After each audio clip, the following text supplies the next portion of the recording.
Yeah, hey blog. I just finished reading Awakening the Entrepreneur Within by Michael E. Gerber. So this is a good book. It's a quick read. Has some information about the book on the back, some stuff about the author there. So I'm just gonna skip through this one really quick. See if I can get this done in like around 15 minutes, because these things take a little bit of time. So this is a book about how ordinary people can create extraordinary companies. So Michael E. Gerber is the author of those E-Myth books, that series. And it's a pretty popular series and it's done well. So I'm interested and curious to see what's in this. So I read through the book already. I'm not going to spend too much time in the chapters and paragraphs because it is lengthy. But I'll just skim through and show you what's in there. So we get some quotes about the book. Let's skim along here. About the author, Awakening the Entrepreneur Within. Get to acknowledgements. So in the contents, we have a foreword by Ken Blanchard, preface, introduction. Then we get to part one, the preparation, which has chapter one, a conversation with his mother leads to the dreaming room. Chapter two, the 5 realities of the entrepreneur. Chapter 3, the 4 dimensions of the entrepreneurial personality.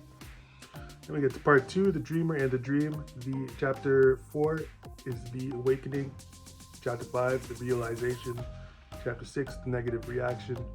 Chapter 7, the personal dream. Chapter 8, the impersonal dream.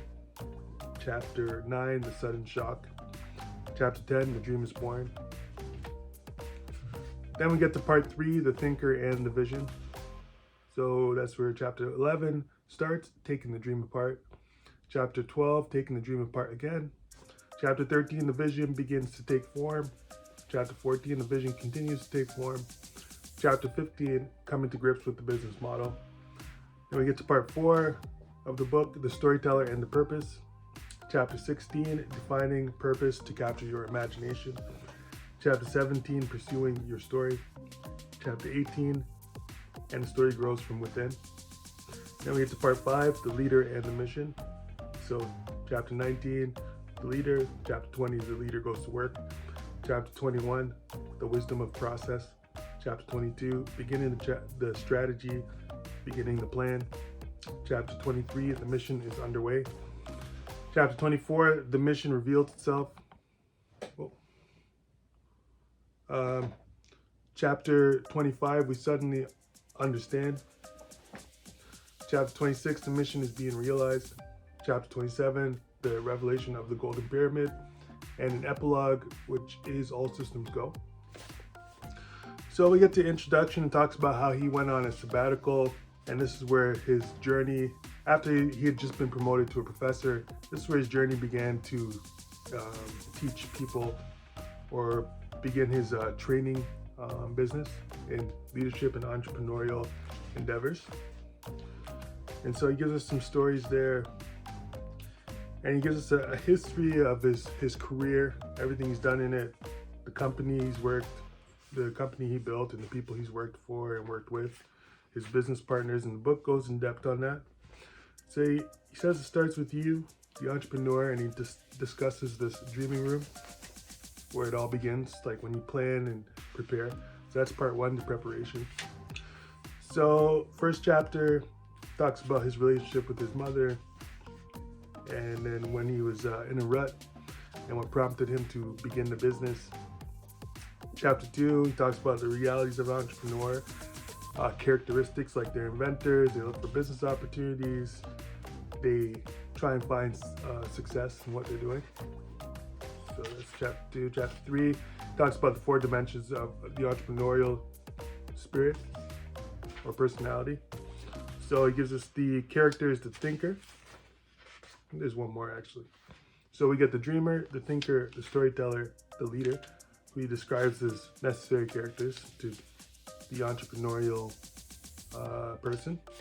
In chapter 4, the awakening, he tells us what brought him to this business, who he met. He was on a business meeting and he was trying to explain systems to a small business owner, And while explaining those systems, he realized that he himself had created his own business model where he could teach people what systems are if they hadn't learned it in the course of their career in their business.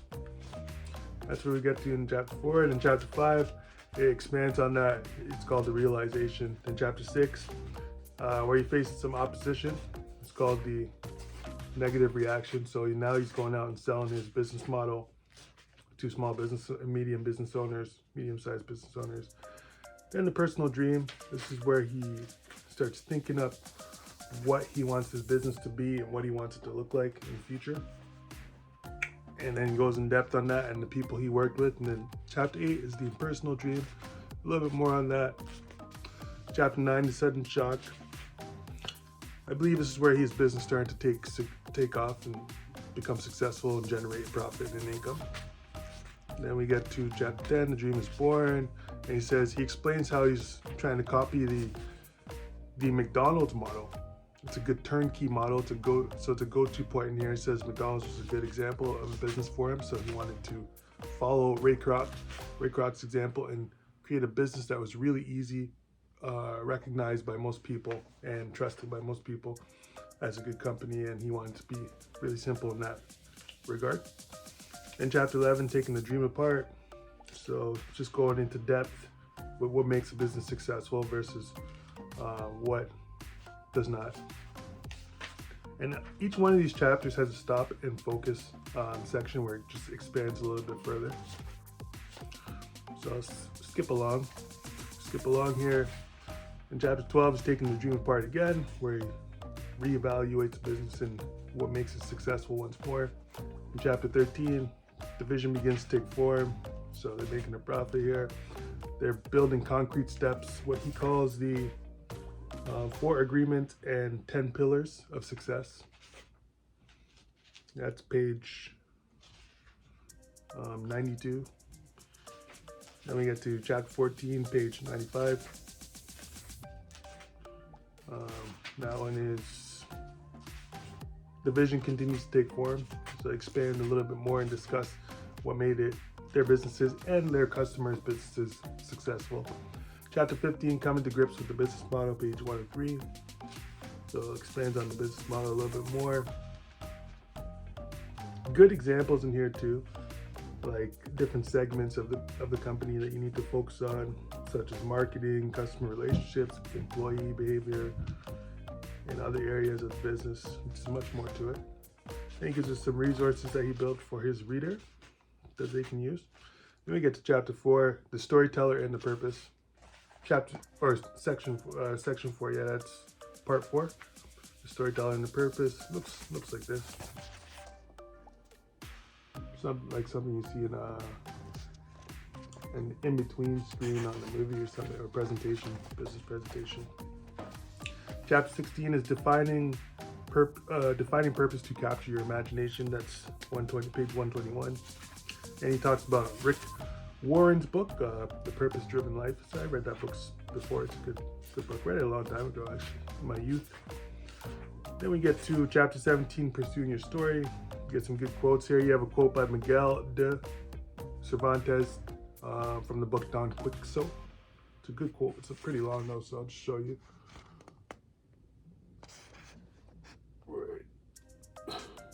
Right there. It's a pretty good book, actually. I'm hearing good things about it. I haven't read through it fully. At 17, so pursuing your story. So he explains the importance of having a story and being able to explain it to your customer and to your audience overall, because it's very important that they have a story to share it with other customers who are using your business and your product and service.